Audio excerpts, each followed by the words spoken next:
Su kuo tau asocijuojasi taupimas? Ar tau taupimas asocijuojasi su savęs suvaržymu, su savęs apribojimu, su kažko neleidimu savo? Jeigu taip, greičiausiai tu nemėgsti taupyti. Sveiki, mano vardas Laura Šiškienė, esu finansų ir investavimo ekspertė, šioje srityje dirbanti 7 metus. Ir šiandien noriu su tavim pasidalinti, kaip sutaupyti netaupant. Ir pasidalinsiu 3 būdais, kaip tą darau aš. Taigi, pradedam.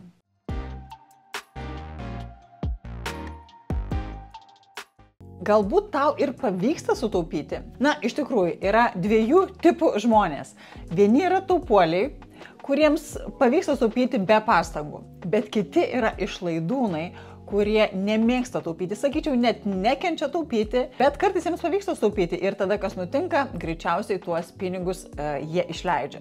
Nežinau, kuris tipas esi tu, bet kuriuo atveju šie 3 būdai veiks ir tau, nesvarbu, ar esi išlaidūnė, ar esi, galbūt išlaidūnas, ar esi taupuolis ar taupuolė.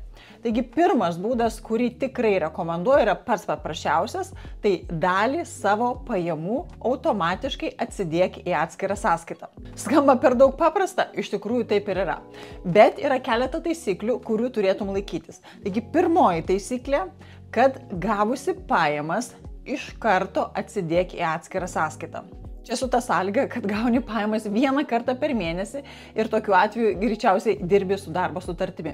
Jeigu tavo pajamas yra nepastovios, tai žiūrėk video toliau ir būtinai pasidalinsiu, ką daryti toms, kurių pajamas yra nepastovios arba mokėjimai vyksta dažniau negu 1 kartą per mėnesį. Tarkim, gauni atlyginimą 1 kartą per mėnesį. Na ir tarkim mėnesio pradžioje. Taigi kitas tavo atlyginimas bus pavyzdžiui sausio 5 dieną. Tuomet rekomenduočiau sausio 6, 7, 8 dienomis, bet kuriomis dienomis iš karto po atlyginimo gavimo sukonfigūruoti banke automatinį pavedimą į atskirą banko sąskaitą. Tokiu būdu iš karto bus paimti pinigai nuo tavo pagrindinės sąskaitos ir padėti atskirai. Ir galima sakyti, tu jų nebematysi, arba matysi ne taip lengvai, kaip savo einamosios sąskaitos lėšas. Ir greičiausiai tai leis tau tos pinigus išlaikyti ir sutaupyti. Čia pabrėžiu, netinka būdas, kai atsidedi tai, kas liko jau mėnesio pabaigoje. Tai dažnu atveju gali būti, kad nieko ir nelieka arba lieka nereikšmingos sumos. Jeigu atsidėsi iškart gavusi savo atlyginimą, tai tokiu būdu geriau kontroliuosi savo santaupas ir greičiausiai didesnėmis sumomis taupysi. Tad labai svarbu turėti atskirą sąskaitą taupimui. Ir tą padaryti šiais laikais tikrai nėra sudėtinga, tos atskiros sąskaitos net nekainuoja. Taigi papildomai nereikės mokėti už sąskaitos tvarkymą, tai bus tiesiog atskira sąskaita, be kortelių, be kreditinių kortelių, be einamųjų kortelių, tiesiog atskira sąskaita tavo banke. Gali kilti klausimas, tai kiek aš turėčiau atsidėti kiekvieną mėnesį, kad ir automatiškai. Tai mano rekomendacija, aišku, pradėk nuo bet kokios sumos. Bet užstatyk būtinai, kad tai būtų automatinis pinigų pervedimas. Kitu atveju greičiausiai pamirši, o gal net ir suabejosi, ar verta tau tą daryti. Tai jeigu tai bus automatizuota, neliks priežasčių to nedaryti. Pakartosiu, kas svarbu, atskira sąskaita, automatiniai pervedimai ir pervedimai vyksta iš karto po atlyginimo. Taigi, jeigu tu 3 dalykų taisyklių laikysies, garantuoju, tau pavyks geriau sutaupyti, negu tą darei iki šiol. Jeigu tavo pajamos nėra nustatyta 1 diena per mėnesį, galbūt dirbi savo, turi savo veiklą, turi savo verslą ir tuomet pajamas gauni 6 kartus per mėnesį, galbūt 60 kartų per mėnesį ir nereguliariais kažkokiais tai mokėjimais. Ką daryti tuomet? Visų pirma, labai sveikinu, kad turi nuosavą verslą, nuosavą veiklą, bet su tuo ateina nemažai iššūkių, tame tarpe ir asmeninių finansų valdymas. Taigi, ką daryti, jeigu tavo pajamos įkrenta kelis kartus per mėnesį, o galbūt būna mėnesių, kai iš vis neįkrenta, ką tuomet daryti? Vienas iš būdų, tai visų pirma, jeigu turi savo veiklą, turėti atskirą banko sąskaitą veiklai ir atskirą banko sąskaitą asmeninėms lėšoms. Ir tuomet iš verslo sąskaitos savo persivesti atlyginimą nustatytą datą. Tai pavyzdžiui, jeigu įkrenta į verslo sąskaitą ten 20-30, nesvarbu kiek pavedimų, tų pavedimų tu nejudini, tačiau savo persivedi atlyginimą, pavyzdžiui, kažkokį tai minimalų atlyginimą, kuris tau leistų pragyventi, nežinau, 1500 eurų, 2000 eurų mėnesio pradžioje. Ir tuomet, jeigu taip darai, tai galioja ta pirmoji taisyklė, kurią ką tik dalinausi, tuomet prieš vesdama atlyginimą, tai yra iš tikrųjų persvedus atlyginimą, dalį savo atlyginimo automatiškai pervedi į taupomąją dar vieną atskirą sąskaitą. Tai mano manimu yra gerokai paprasčiau, negu nuo kiekvieno pavedimo rankiniu būdu dėti 5-10% į taupyklę. Taigi, jeigu turi savo veiklą, sakyčiau, būtina turėti verslo banko sąskaitą, asmeninę banko sąskaitą ir dar asmeninę taupimo sąskaitą. Iš tikrųjų, reikėtų ir dar vienos taupimo sąskaitos, mokesčiams taupimo sąskaitos. Taigi, jeigu pas tave yra veiklos pajamos ir pajamos įkrenta kelis kartus per mėnesį, 14 kartų per mėnesį, tai tuomet jos įkrenta į verslo sąskaitą ir kiekvieną mėnesį savo iš verslo sąskaitos tarsi išsimoki atlyginimą į asmeninę sąskaitą ir išsimokėjus iš karto nukabini dalį tos sumos į taupyklę savo taupimo tikslams, o galbūt netgi į taupyklę mokesčių tikslams. Pasakiau galbūt, bet mokesčiai yra tikrai privalomi. Mes galim taupyti savo arba netaupyti, bet vienareikšmiškai teks susimokėti mokesčius, jeigu turime savo veiklas, savo verslus ir juos vykdome su individualia veikla, mažąja bendryje arba turime uždarą akcinę bendrovę. Džiaugiuosi, kad domiesi investavimu ir finansų valdymu. Nepamiršk prenumeruoti kanalo, uždėk like, pakomentuok, jeigu tau patiks šitas video. Tai padės daugiau žmonių atrasti šį kanalą ir tapti finansiškai saugesniems ir pradėti investuoti. Gali būti, kad mano paminėta strategija atsidėti atskirą sąskaitą tau neveikia, nes tu atsidedi, bet paskui vis tiek išėmė ir išleidai, atsidedi, išėmė ir išleidai. Jeigu taip, tai greičiausiai yra todėl, kad neturėjai tikslo, kam taupyti. Ir tiesiog taupiai, nes kažkas sakė, kad reikia taupyti juodai dienai arba turėti kažkokį rezervą, kurį panaudosi neaišku kam ir neaišku kada. Ne visi žmonės nori turėti santaupų, galbūt visi nori turėti santaupų, bet kai kurie nori išleisti pinigus labiau negu turėti santaupų. Jei esi vienas iš jų, tau gali padėti turėjimas aiškaus tikslo. Taigi antras būdas, kaip taupyti netaupant, yra turėti širdžiai mielą tikslą. Ir labai svarbu turėti širdžiai mielą tikslą, ne bet kokį tikslą, bet tikslą, kuris yra svarbus tau. Ir išsikelti tikslą, kuris yra svarbus tau, gali būti ne taip ir paprasta. Nes jeigu bandėjai šį metodą, pavyzdžiui, išsikėlei tikslą ir vis tiek nepavyko taupyti, greičiausiai tai nebuvo tavo tikrasis tikslas. Kviečiu tave pagalvoti, ko iš tikrųjų norėtum, bet iš tikrųjų norėtum. Pavyzdžiui, gal tikrai nori savo nuosavų namų ir iki šiol nuomojasi ir tai yra tavo svajonė. Tai gali būti tau labai svarbus tikslas susikaupti pradinį įnašą. O galbūt suprasi, kad tai yra kažkokia primesta taisyklė, kad visi privalo turėti savo nuosavus namus, nuosavą būstą. Bet tikrai taip nėra. Jei tai tau nesvarbu, keliauk prie kito tikslo. Turi surasti, kas tau yra iš tikrųjų svarbu. Galbūt kažko savo neleidai iki šiol, galbūt kažkokios kelionės ar kažkokio daikto. Čia tau teks pasvajoti. Arba pakalbėk apie paprastesnius dalykus. Pavyzdžiui, Kalėdos arba tiesiog šventės. Kitas tikslas gali būti atostogos. Įdomu, ar taupai atostogoms? Kaip leidi pinigus atostogoms? Iš kur juos paimi? Ar paimi tiesiog iš atlyginimo, ar kaupi juos taupai visus metus? Man bent jau patogiausia šiuos du tikslus įgyvendinti taip. Vėl grįžtam nuo pradžių. Gavus atlyginimą, aš dalį savo pinigų perkeliu ne tiesiog į atskirą sąskaitą, bet perkeliu į atskirą sąskaitą su tikslu. Tas tikslas šiuo atveju tegul būnie atostogos arba tegul būna šventės dovanos. Ir aš esu atskyrusi šios du tikslus, nesudėjau visko į vieną, kad man būtų aišku, koks yra mano metų biudžetas atostogoms ir koks yra mano metų biudžetas dovanoms. Galbūt tu išsikelsi kažkokį kitą tikslą, pavyzdžiui, pradinis įnašas. Tai tuomet tau teks susikurti atskirą sąskaitą ir ją pavadinti pradinis įnašas. Ir tuomet galioja ta pirmoji taisyklė. Gavusi pajamas, iš karto pervesk dalį savo pajamų į šito tikslo sąskaitą. Dar geriau, jeigu tu ir šį veiksmą automatizuosi. Tiesiog padarysi banke, taip sukonfigūruosi, kad automatiškai persivestų tam tikrą sumą. Ta suma, kuri tau yra patogi ir kuri padės pasiekti tikslą. O ar norėtum, kad tavo tikslus pasiekti tau padėtų tavo pinigai? Ką aš noriu pasakyti? Ar norėtum, kad tie pinigai, kurie yra tavo tikslų sąskaitose dar uždirbtų pinigus. Ir ne tik tau tektų įdėti į pinigus nuo savo pajamų, bet dar ir pinigai uždirbtų papildomų palūkanų. Realu?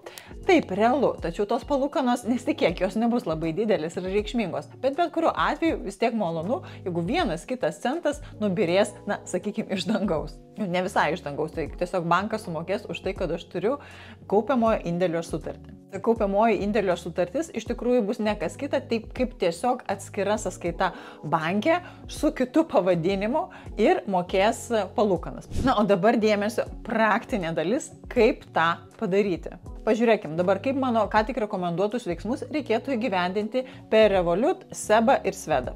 Keliaukim į SEB programėlę, keliaukime į taupimas ir spaudžiame naujas tikslas. Pasirinkame naujas tikslas ir nustatome, įrašome pavadinimą tikslo, tebūnie tai pradinis įnašas ir išikime sumą, kiek čia mes taupysim, pavyzdžiui, 100 eurų kas mėnesį.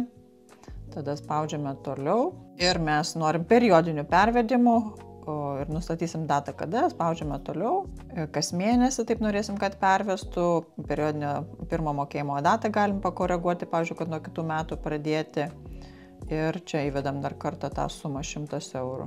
Renkame toliau ir pasirenkam, iš kurios sąskaitos norėsim, kad nuskaičiuotų tą 100 eurų. Jeigu turit ne vieną sąskaitą, čia pas mane yra daugiau tų sąskaitų, pasirenkame sąskaitą ir spaudžiame toliau. Patvirtiname ir įvedame savo kodą ir viskas. Valia, atlikta.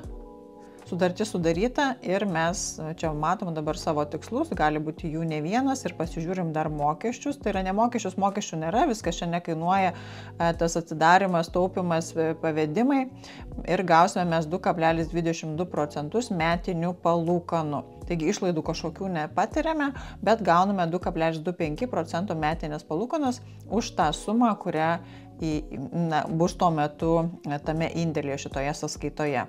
Bet kuriuo atveju mes galim bet kada išsimti pinigus, galim bet kada papildyti, galim bet kada nutraukti. Žodžiu, mes valdome šitą taupimo būdą ir nėra čia kažkokių tai įsipareigojimų, visiškai laisvai galim disponuoti savo staupytais pinigais, o jeigu neišleidžiam, dar gaunam ir palūkanų papildomai. Keliaukim dabar į Swedbanko programėlę ir ten paieškokime taip pat e-taupyklės. Keliaukime taupimas ir investavimas. Keliaujame į e-taupyklę. Čia reikės sudaryti sutartį. Tai bus ta kaupiamo indėlio sutartis. Patvirtiname, įvedame savo duomenis. Valia. Sąskaita atidaryta.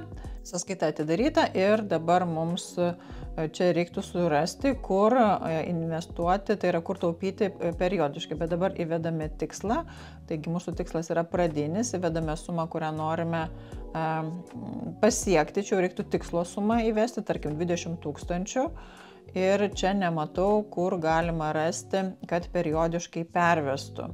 Čia yra tik tais papildyti sumą iš sąskaitos. Ir nematau, kad būtų periodinio pervedimo funkcija. Taip, tai teks keliauti į tikriausiai banko puslapį per kompiuterį, kad surasti būtent to periodinio pervedimo funkciją. Gerai, tai mes tą ir padarykim. Kadangi per programėlę mums nepavyko periodinio mokėjimo surasti, tai keliaukime per kompiuterį ir keliaukim į taupimas investavimas, e-taupyklė ir spaudžiame pradėti taupyti. Taip, mūsų tikslas pradinis įnašas ir sutaupykite dar daugiau, pasirinkite periodinį pervedimą. Valio, periodinio pervedimo suma, tarkim 100 eurų ir tarkim pradedam ne dabar, o sausio 8 dieną. Ir pervedama kartą per mėnesį, pirmin ir patvirtinam ir bus viskas. Valia, sutartis sudaryta, tai yra kaupiamo indėlio sutartis, žmogiškai pavadinta e-taupyklė ir kiekvieną mėnesį čia pervesim 100 eurų ir gausim 1,75 metinių palūkanų. Valio. Dabar parodysiu, kaip per Revolut programėlę pasidaryti taupomąją sąskaitą, kad kas mėnesį kristų pinigai. Taigi keliaujame į Revolut programėlę ir čia pas mane yra angliškai idėja, kur accounts, spaudžiame accounts, po ta suma pagrindinė, kuri yra centre. Spaudžiame accounts ir spaudžiame add new, pridėti naują. Ir tada mes čia galim pasirinkti savings and funds Ir yra dviejų tipų taupomosios sąskaitos. Viena yra indėlio sąskaita su mažesnėmis palūkanomis ir pinigų rinkos fondų sąskaita su didesnėmis palūkanomis. Tuo metu, kai filmuoju video, yra 2,54% metinių palūkanų. Taigi spaudžiame continue, tęskime.